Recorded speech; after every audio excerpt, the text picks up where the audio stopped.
What's happening, guys? Welcome into this, a quick boxing strategy guide for those of you who like to bet boxing, where we're going to talk about some of the best strategies that I personally use to handicap boxing matchups.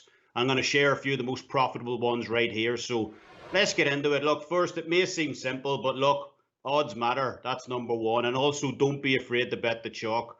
2 years ago, we seen no better example of this when pound for pound number one Vasily Lomachenko took on Jorge Linares in a WBA lightweight championship fight. Now, Lomachenko came into that fight as a minus 1,400 favourite. That equates to roughly 93%.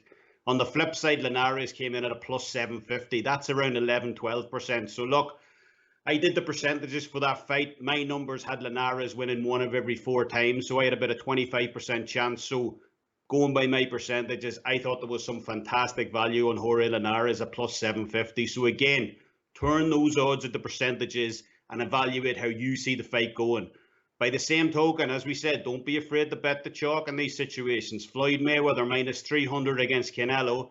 That equates to roughly 75%. Look, my eyes, he should have been a 95% chance because I could never see him losing against a raw green Canelo, all the way back then in 2013. So 300 was extreme value for us as well on that. So again, don't be afraid to bet big numbers on either the underdog or the favorite, because if the percentages make sense, it's a bet fight. Okay, we're going to turn over to the second point I want to bring up here. And again, in my eyes, it's kind of underused. Styles matter. I know it's a kind of cliche in boxing, but they really do. 5 years ago, we seen Tyson Fury fight Vladimir Klitschko for the world heavyweight title, the lineal. Tyson was coming in there plus 450 underdog. That's massive. But in my eyes, he should have been at even money. I would have took him. Foot movement, inside fighting, angles. He was way too much for robotic Vladimir Klitschko in that fight. And the people who were betting Klitschko were generally coming out with the same points for that fight. Look, he's a 10-year champion. He's a veteran. He had the second most successful title defenses in the history of the sport behind Joe Louis. But none of that was specific to the fight he was about to face against Tyson Fury. And that's vital when you're betting on boxing. You have to look at the fight. Forget the records, forget the belts the guy has. It has to be the specific fight that's coming up. So while it's not quite rock, paper, scissors, it's very close. Look, we're going to talk about some of the different styles. Ambush fighters, your Manny Pacquiao's, your Amir Khan's, Roy Jones Jr. Those guys generally do well against technicians, because they can jump in and out the pocket before the technician has time to react. Think Roy Jones Jr. versus James Toney, for instance, back in the day. Again, though, ambush fighters generally don't do so well when they're fighting effective pressure fighters. Think Lamont Peterson versus Amir Khan. When they're just sitting on your chest, there's nowhere to jump back out to. So styles make fights. Always be aware of a fighter's particular style and who's a potentially dangerous matchup for the fighter, who you're looking to bet on before the fight takes place. And look, last point, and this is the most important one in terms of actually getting the most profit from your boxing bets. Correlate your bets and eliminate, to the greatest degree, all possible outcomes. Look, boxing has four possible outcomes, bar the draw. We'll take that out of the equation. Fighter A on points, fighter A by stoppage, fighter B on points, fighter B by stoppage. And you need to evaluate each one individually to make the most of your bets. As an example, going back to 2011 Super 6 final, best super middleweights in the world, Andre Ward fought Carl Froch in the final. Now, Andre Ward was coming into that fight as a minus 220 favourite. I was all over Ward. I really liked him in the final. Didn't see Carl Froch winning, but I didn't want to lay a minus 220 either.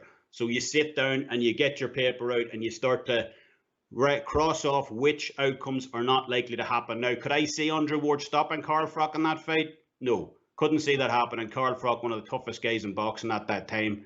So took that out the equation. So it was going to be Ward by decision. Now, did I see it being a competitive fight, a close fight? No. I thought Ward had far too much skill for Carl Froch. So I wrote down unanimous decision.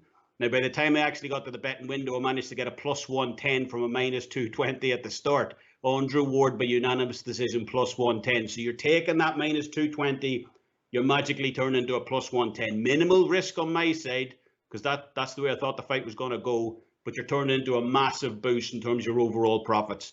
Again, when you're looking to bet on other fighters, Timothy Bradley, just 3 stoppages over his final 19 fights. When you're looking to Brett Bradley fights, you're looking at him by points, and also you're going to correlate his fights with distance.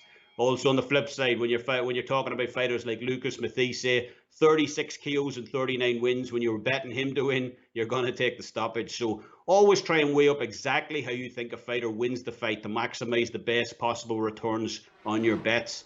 Look, I hope you found these, strategies interesting, and we have an absolutely jam-packed slate in boxing over the next month. We got Vasily Lomachenko and Teofimo Lopez on October 17th, Gervonta Davis, Leo Santa Cruz, October 24th. Also over in England on that date, Daniel Dubois, Joe Joyce. And then on November 7th, probably one of the biggest fights of the year, Errol Spence versus Danny Garcia. We're going to be back in 2 weeks to break down that Vasily Lomachenko, Teofimo Lopez fight. So stay tuned for that. And as always, look, give us a follow over at the Sports Wolf 83 over on Twitter. And also for more prop bets and angles, visit WagerTalk, Kevin Dolan's page, my homepage over on there. As always, I hope you enjoyed this video. Until next time, Slán ó bhaile.